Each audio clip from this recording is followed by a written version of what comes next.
Well, a fine good evening, everyone. This is Patricia, and I am traveling for history. So, today is February 26th, 2022. I love the timestamps. Thank you for the recommendation. And anyway, I have a book recommendation for you this evening. I love to read. I love going to used bookstores and finding all sorts of treasures. And the kind of treasures I often find, and a friend laughs about this because I have a penchant for finding these kinds of books. And they are books like this one here. Let me just take out the piece of paper in here. The bookmark. And this one is called Rogues Gallery. 247 professional criminals of the 19th century, what does it say? Of 19th century America by Inspector Thomas Burns. Introductions by Arthur Schlesinger Jr. and S.J. Perlman. As you can see, I paid $5 for this. What's funny is on the back, there's a sticker of how much it cost originally, which was $4.98. And that's fine. That is perfectly fine. So, I love to read about darker periods of history. I mean, I introduced you to Paperclips, a documentary that is about the Holocaust. In fact, to show you an upcoming recommendation, I have this video right here, Shtetl, also during the Holocaust period. Anyway, that's not right now, that's a future one. But I do like to read about darker periods of history. And if you also like that kind of thing, I think you may enjoy this book.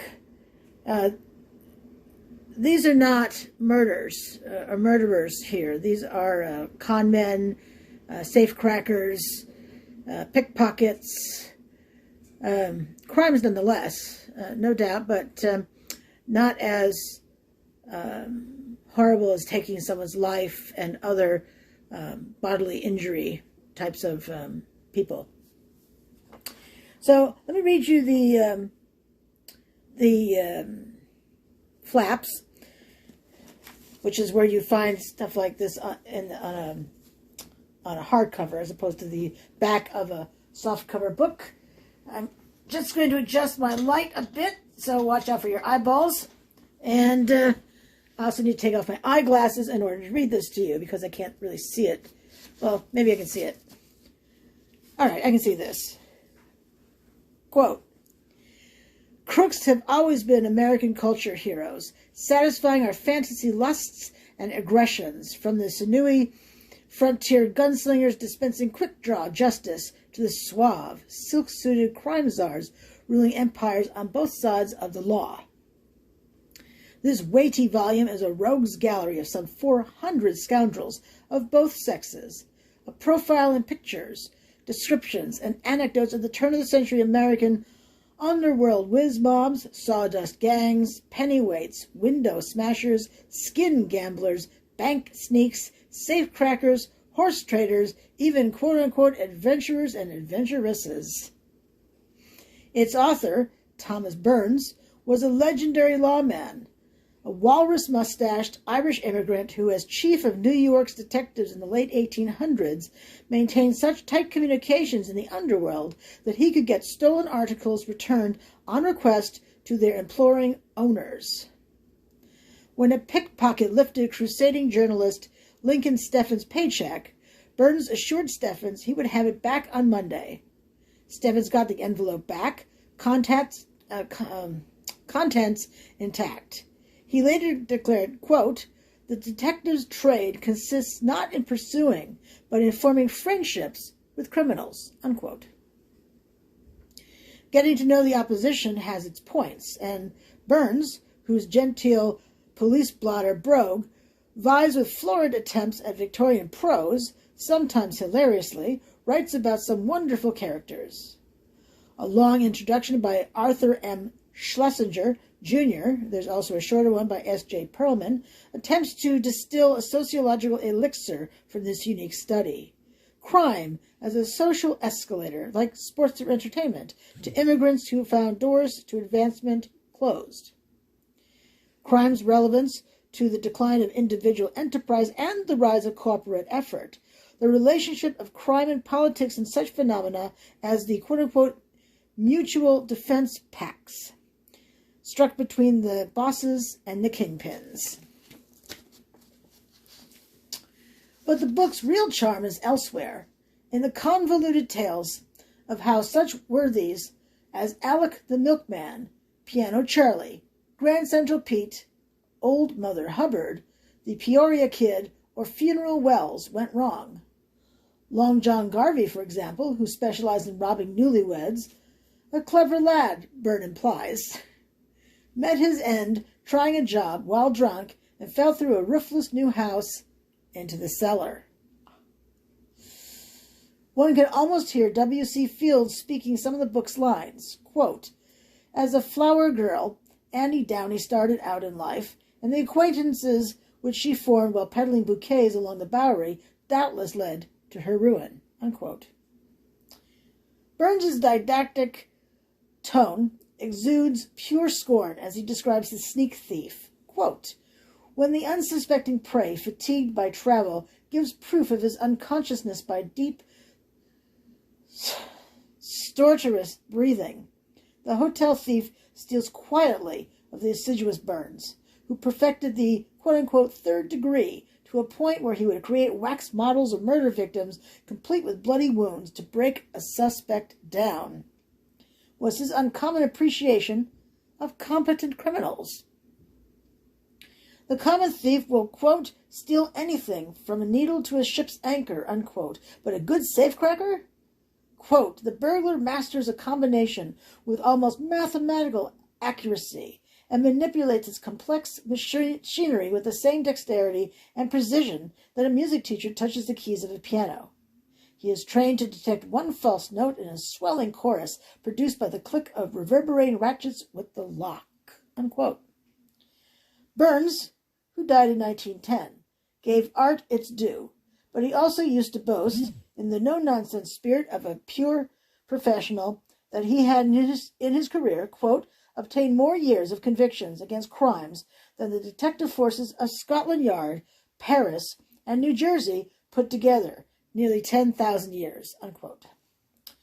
From drawing rooms to opium dens, parlor cars to gambling joints, the anecdotes and the tin-type faces gazing out at you build up a fascinating picture of New York's and the nation's never-ending stream of bad guys. Pretty interesting, unquote. Isn't that interesting? So, this publisher was Castle, a division of Book Sales, Inc. of Secaucus, New Jersey. And in fact, let's look at the publishing date of this book.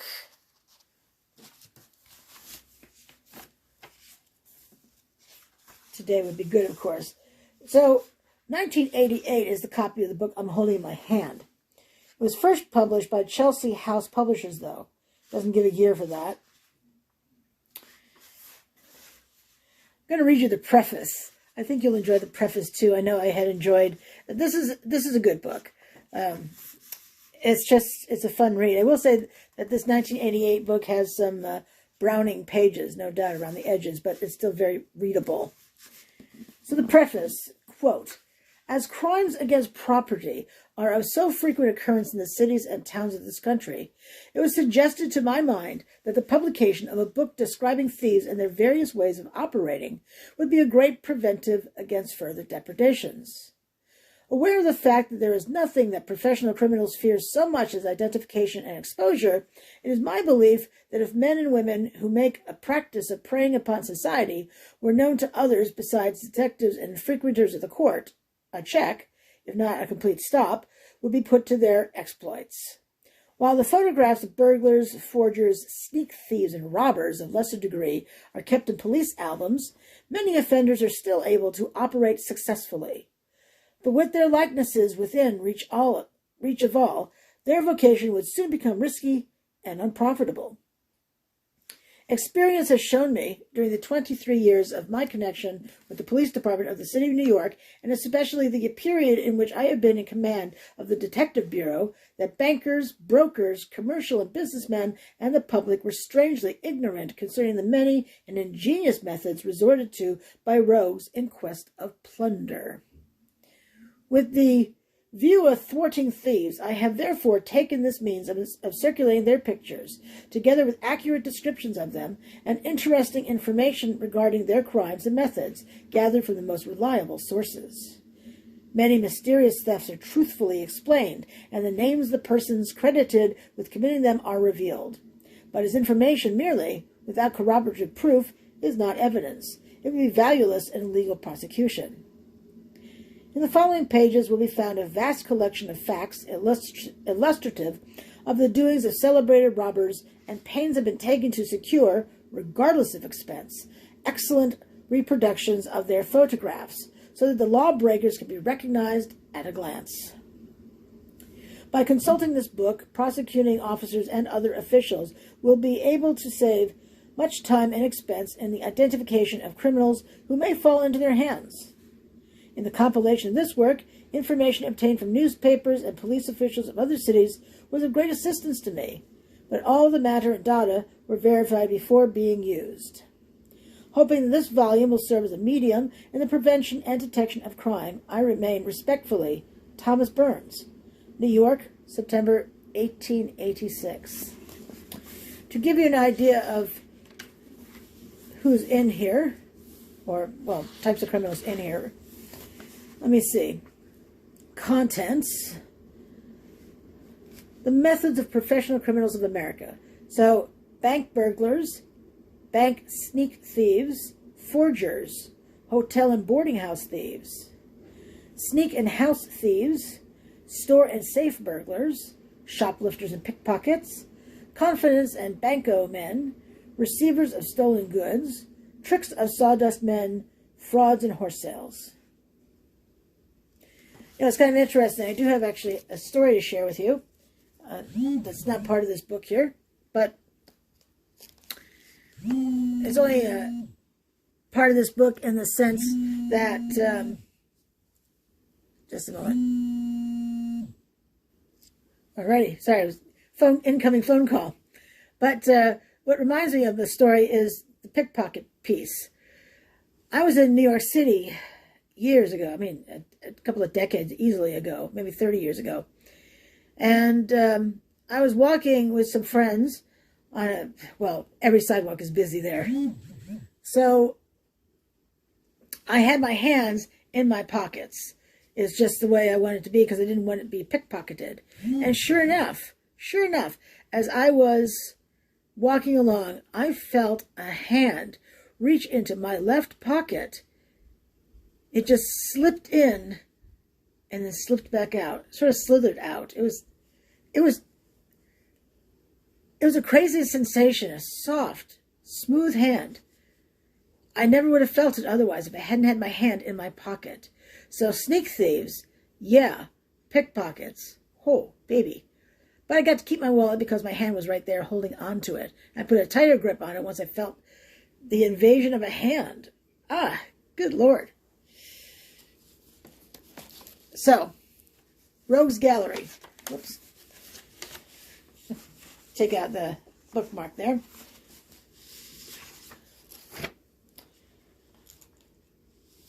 So, just so you know, by the way, if you read this book, there are photographs in it. But the photographs, there's not one photograph with each of the people. It's the photographs are grouped in a section. I don't really want to show you because, of course, the book is copyrighted. But you'll get the photographs in threes. Threes at the top, three at the bottom. You turn the page, three at the top, three at the bottom. You have a few pages of that, and then the people they're talking about. Let me fix the light so it's not killing your eyeballs. That's a little better. Let me see. How indexed are we here? Oh yeah, fully indexed book. Very small print on those index names. Woo! Very, very small print. Holy cow. Multiple pages. Multiple pages of index.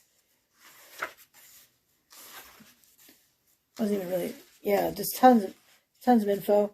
And then, what is this section? List of state prisons, penitentiaries, and reformatories in the states and territories. So they are listed with by state alphabetically. And yep, Vermont is on here. Vermont Prison, Windsor. Interesting. So, excuse me. What else do we have? We have Addenda Records. These are records of when they were arrested and all that good stuff. Fascinating material. Absolutely. Let me tell you what's in the contents. I should have done that before I moved the lamp, perhaps. But I may be able to do this regardless. All right, so the contents. Well, we have the preface, which I read to you. And then the two